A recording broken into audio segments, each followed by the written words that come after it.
This is Just Say HIE, the official podcast of the Hope for HIE Foundation. I'm Betsy Pilon, your host, bringing the stories of the HIE community from around the world to you, our listeners.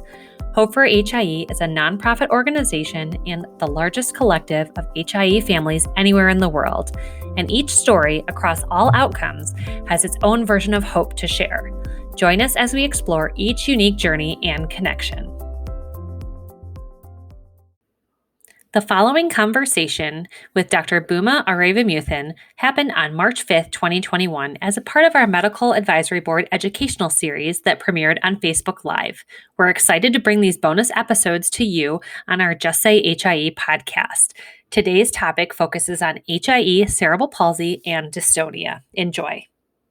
We are talking HIE and cerebral palsy today, and you have done an incredible job of dedicating your career to research, and I would say you're a strong advocate in the space for a lot of the things that I think our community in particular has seen as issues, barriers to getting diagnosis and things like that. So I'd love to start with you to just give an introduction about, your specialty and, kind of your path of research and, clinical work and all of that.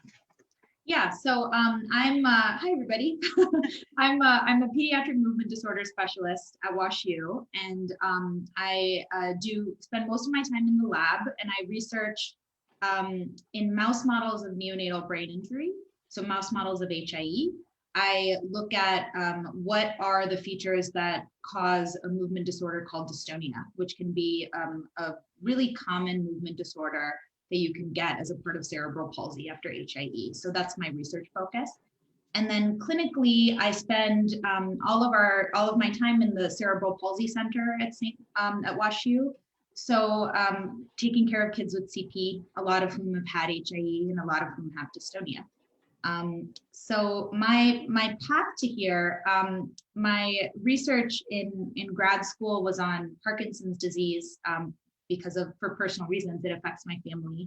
And when I started med school, I just realized I really loved working with kids. So I thought about movement disorders in the context of kids, and the most common motor disability in childhood is cerebral palsy, and there just aren't, we need more researchers studying it. So I felt called to study that. Yeah, that's amazing. And we know that, dystonia in particular comes up often in our community it tends to be one of the trickier ones to treat successfully and get control, to really give kids a break from this involuntary movement that can, impact so much on their quality of life. So yeah, that's, it's so great to have you joining us and joining our medical advisory board and, just all the work that you are doing in this space. So I'd love to start and talk about, I know that you've been talking a lot about this diagnostic journey and, in particular, I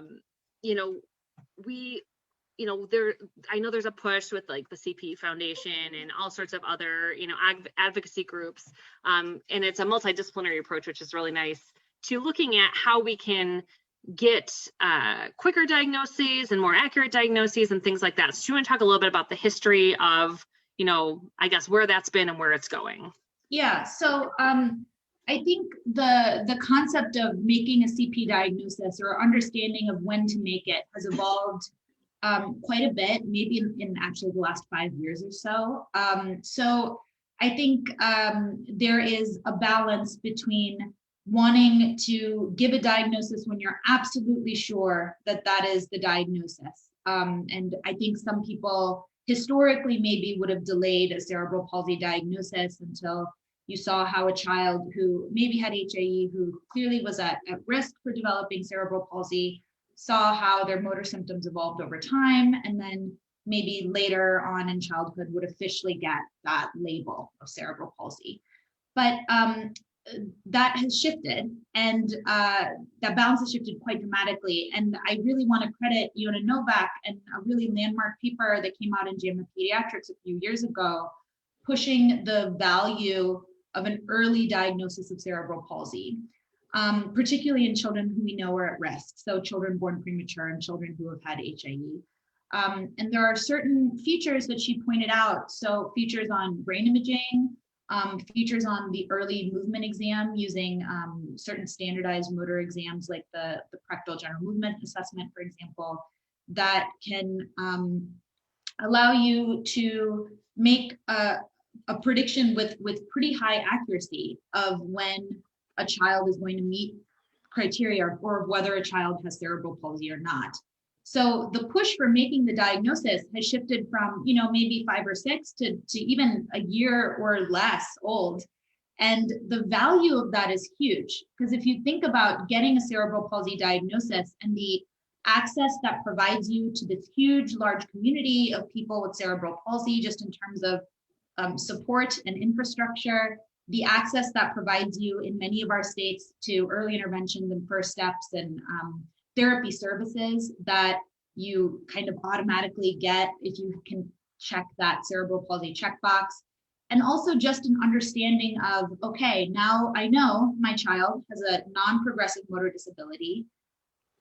Being able to have that label, I think, can give families some sense of closure almost, like these are the symptoms we're dealing with.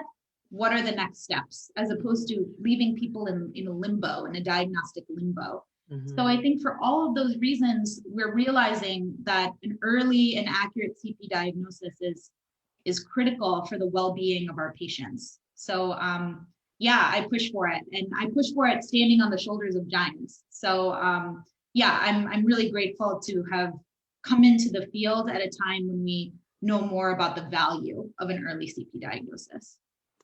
Yeah, and it has been so, honestly, I mean, I've been in this community for almost 9 years now, and I can see anecdotally, kind of this clinical shift too. I mean, there's certainly still people out there saying, I don't want to diagnose before age 2 to their patients and families when there might be a very clear cerebral palsy diagnosis coming.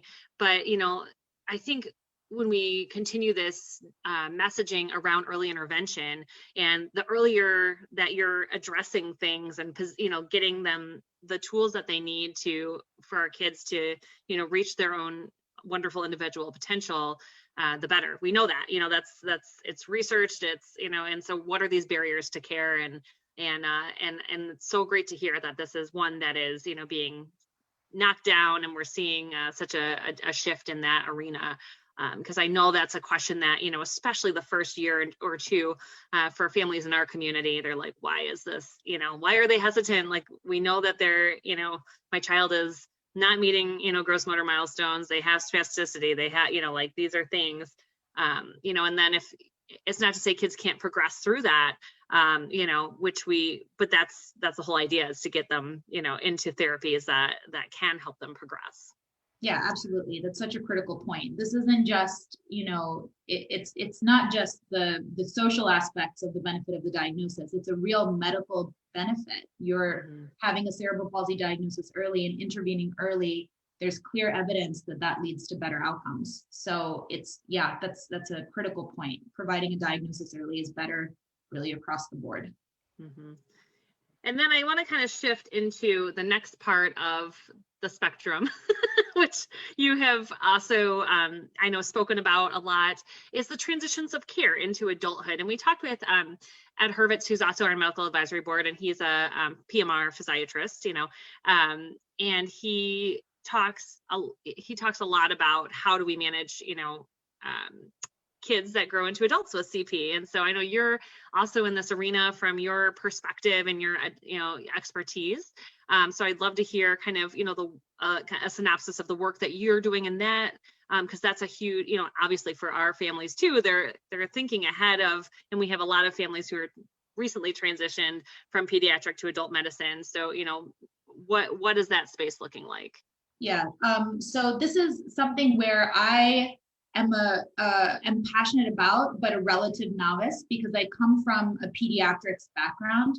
And sadly, our training doesn't involve a lot of training on the manifestations of pediatric disease in adulthood, which in and of itself is a huge area for advocacy. I think we need to be trained more in anticipatory guidance for our patients, for our kids, in terms of when they leave our clinics, do we just send them out without telling them what to expect? I feel like we are responsible for knowing what the issues are that kids with CP need to face when they become adults with CP. In kind of inspired by my lack of knowledge in this area, I worked with several people, including Ed Hurwitz, about figuring out what the literature was in the area of neurologic concerns. Myself, I'm a pediatric neurologist, so I focused on what are the neurologic issues that face adults with CP. And there were a couple of things that I think many adult neurologists would think are surprising. So the increased risk of stroke, the increased risk of spinal cord compression, and how those features that you might see that are clearly neurologic issues in adults with CP can impact their mobility, can impact their fatigue. And I think when we talk about adults with CP, we say, or when physicians or even when adults with CP think about themselves, they think, oh, I'm just a little more tired today. It's probably just my CP. Oh, I'm not walking as well today. It's probably just my CP. But I think we can do better. I think we can figure out what are causing these issues. At first by generating clinical interest, and then also by generating a lot of research interest, to try and help adults with CP and say, I don't want people to say it's just anything. I want people to live their best lives. And if we don't focus on these issues, we can't give people that outcome. So in the paper that we published recently, we talked about these features, and then we talked about what neurologists need to know, what researchers need to research, and we also talked about what adults with CP need to know to advocate for themselves, because we're in a little bit of a vacuum as we transition from the pediatric sphere to the adult medical care sphere. And unfortunately, we're relying on adults with CP in a lot of ways to advocate for themselves. And if we don't tell them how to do that, they can't do it. So that was a huge focus of our paper as well. That's amazing. Yeah, that is obviously a big gap. And I remember, I've listening to adults with CP speak about that. And they're, I have a friend locally who I grew up with who has spastic quad CP, and he's like, I'm still seeing the same PMR that I grew up with, which is fine, but like because there's no one else, there is definitely has been a gap of care. So I think that's just such important work, especially as our families continue, on through this continuum and, have, kids that turn into adults across all sorts of different outcomes and, levels and all of that, and helping everyone, work together on this next phase to build, the resources that are needed out there for sure. That's such important work. And I'm so glad that, to hear that it's being done and that you're a part of it. It's wonderful. And I know our families will be happy to hear that too. So let's talk a little bit more about your research into HIE and dystonia and what you're seeing and what you're hoping to, crack out of that. And maybe even a little bit about what parents should be asking about when talking to their physicians about, their child's dystonia and treating that. Yeah. So I think the main issue that we generally hear, or that I generally hear from families in clinic, is when I talk to them about their dystonia, is that these will be kids that are 10, 11 years old, is that nobody's told them that their child has dystonia. So it is very difficult, I think, to diagnose dystonia in a child with CP, particularly a child with CP after HIE, because I think you have a mix of different kinds of tones. So you have a mix of spasticity, which is quite common across the board in people with CP. And then you can have dystonia superimposed on top of that. And it can be very difficult to say what is spasticity and what is dystonia. And so kids are treated for spasticity, and it's not really fixing their dystonia. And so it can be tough. It can be tough to see your child struggle with movements and not know why the treatments that may be more spasticity focused are not necessarily working for them. So diagnosing dystonia and doing it early, I think is a huge push that I want to focus on. And a large part of my research, so I have an animal-based lab and I have animal-based and patient-based research. A huge chunk of my research is focused on how to optimize dystonia diagnosis in patients using in a quantitative way. So right now we diagnose dystonia, most people diagnose dystonia by in a subjective way, by looking at the patient, by looking at their exam, by saying that, okay, if I do this maneuver, this happens, and I think that's dystonia. And that's fine, but it takes a lot of skill and a lot of training to do that. So I'm trying to figure out a quantitative way to do that so that across practitioners, across centers, there's a consistent way to diagnose dystonia. And then I'm trying to take those same measures and apply that to animal models of HIE to see if we can diagnose dystonia in mice in the same way, and then use that skill set to figure out what are the specific injury patterns and patterns of neurotransmitter imbalances and that sort of thing that leads to dystonia. So I think the first big thing to attack, the short answer is the first big thing to attack is making dystonia diagnosis easier and more objective. And I think we can do it. I think it's definitely possible. And I think there's a huge passion for it in the field. So I'm looking forward to getting it done. I think it's definitely doable. That's great. Yeah. And so that is something that sounds so fascinating too, that you have mouse patients and your human patients, and seeing how you can, move this forward, with all of what you're doing. And again, we are so grateful that you're doing this work. It is going to make and is making a direct impact on our community. And just sharing this knowledge is so important. It is HIE Awareness Month next month, which follows Cerebral Palsy Awareness Month. So we're kind of getting all of the information out that we can about all the things. So let's see here. Oh, this is a good question that I think we might want to, this follows right along with questions that we should be asking. As a parent, what are some signs we should look for to identify dystonia versus spasticity? Yeah, great question. So spasticity tends to stay pretty stable over the course of the day. So the amount of tone you have when you're asleep may be a little bit less than the amount of tone you have when you're awake. But things like getting really excited or trying to make a movement shouldn't necessarily change the amount of tone you have, meaning that if you're tight when you're at rest, you should be the same amount of tight when you're trying to make a movement. You may be a little bit less tight when you're asleep, but the tightness should still be there. That's spasticity. Dystonia is highly variable and is triggerable. So if you feel like your child, when they're at rest, can be quite loose, but as soon as they get really excited, they get really tensed up, or their arm twists back, or their legs turn in.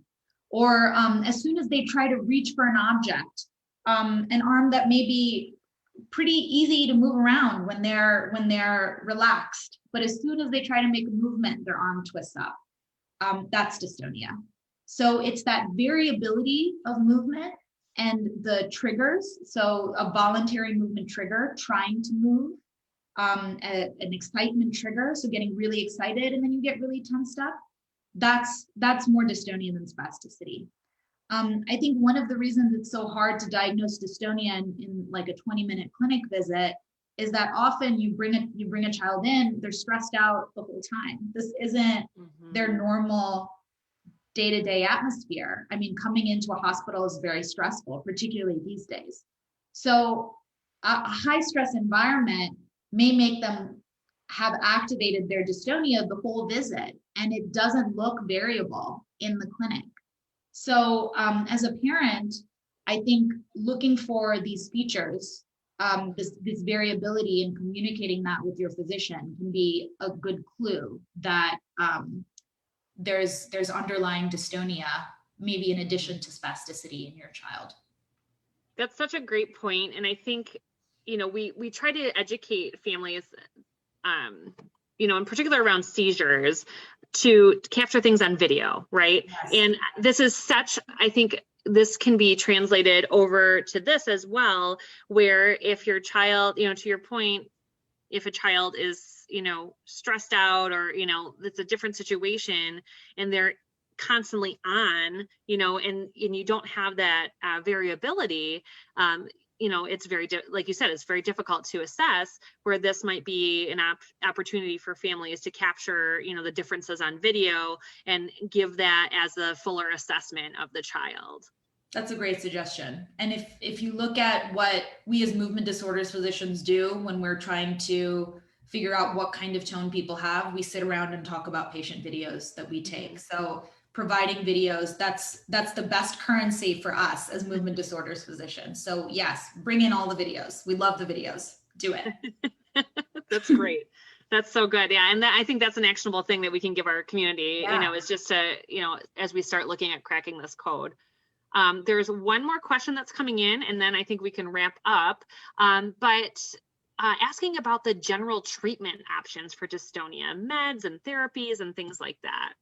Yeah, so this is a huge area that needs more research for sure. I think in the context of HIE, a lot of the treatments we have, there have been a series of reviews published where a lot of the treatments we have don't have great evidence behind them.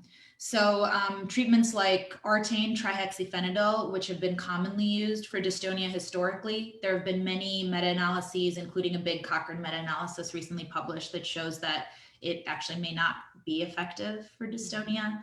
Medications like carbidopa, levodopa, Sinemet, that have been used for genetic types of dystonia have variable effect in people with dystonia in the context of HIE, dystonic cerebral palsy. There are other treatments that are having growing evidence, so they need to be researched more, but I think are being used more frequently in the clinic to good effect. One of those is in kids with dystonia and cerebral palsy, like a lot of our kids with HIE, using high-dose gabapentin can be helpful for dystonia, particularly in kids that have a lot of pain associated with their dystonia, because pain can trigger dystonia, dystonia can trigger pain, and you get into this vicious cycle. So gabapentin in those kids has been shown to be helpful. Clonidine can be helpful. And particularly in kids that have a lot of mood instability during the day, or kids that have a lot of trouble falling asleep at night. A baby dose of clonidine in the morning, a slightly larger dose of clonidine at night can be really helpful. A clonidine patch can be helpful. That gives you a steady dose throughout the day. Medications that are good for spasticity are also good starter meds for dystonia. So baclofen can be helpful for dystonia. Sometimes benzos, and particularly medications like clobazam in kids with seizures. We see a lot of additional benefits in kids with tone problems, particularly dystonia. And then thinking about surgical options and what surgeries are good for dystonia or can be good for dystonia, and what surgeries are definitely not. So there's identifying dystonia before going for a surgery like a selective dorsal rhizotomy, which is useful for spasticity, is really important. Because there is some evidence that if you have a lot of dystonia, you may not be a good candidate for that surgery. Deep brain stimulation for dystonia, picking the right candidates for that and doing it early can be really valuable, which means identifying dystonia by the time your child is 7 or so, by the time you're an early candidate for DBS. And then thinking about intrathecal baclofen pumps, which are done at some centers for dystonia, but instead of putting it lower in the back, which is where you would do it for spasticity, some centers put it higher in the spine with the idea that baclofen can go up to the brain that way and help with dystonia. So a lot of the surgical treatments for dystonia are gaining traction. All of these treatments need more research, but identifying dystonia at the outset is what helps people figure out which of these treatments to institute. So more research needed, but lots of options.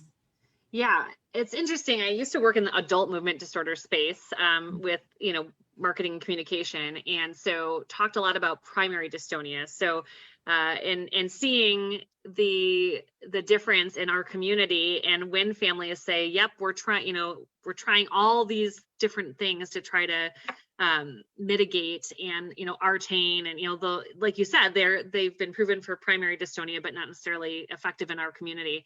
And I love just like talking through the opportunities of these different medications and surgical options that are showing promise.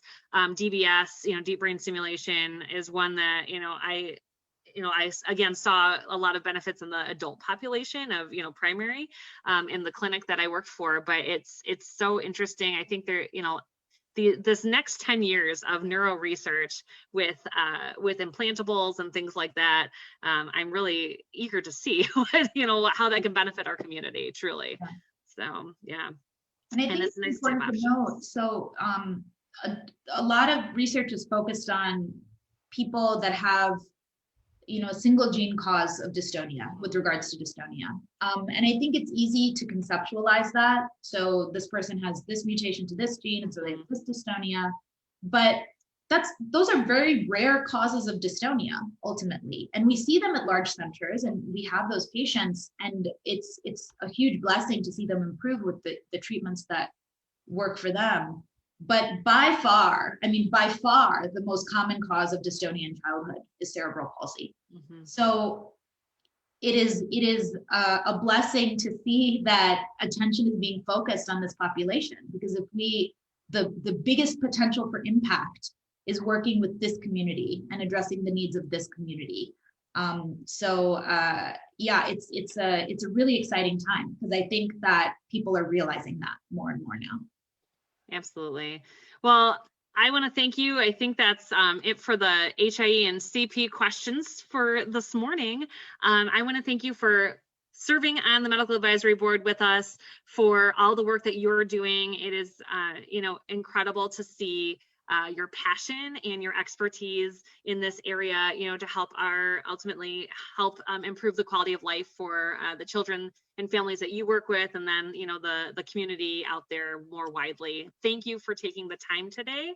And thank you everyone who's been tuning in and asking questions and following along. This will be available afterwards, across our social media sites and our website. So you'll be able to access this, and we'll, come up with some bullet points from, in particular, the talking points about, questions to ask and, available treatments and options out there right now. Well, everyone have a great day. Thank you so much, and we'll talk soon. All right. Thanks, Betsy. Thanks, everyone. Bye. Thank you for joining us for another episode of Hope for HIE's official podcast, Just Say HIE. If you have a story you'd like to share, be sure to keep in touch. Learn more about the work we do and sign up for our newsletter on our website at hopeforhie.org/justsayhie. We look forward to connecting with you soon, and thanks for listening.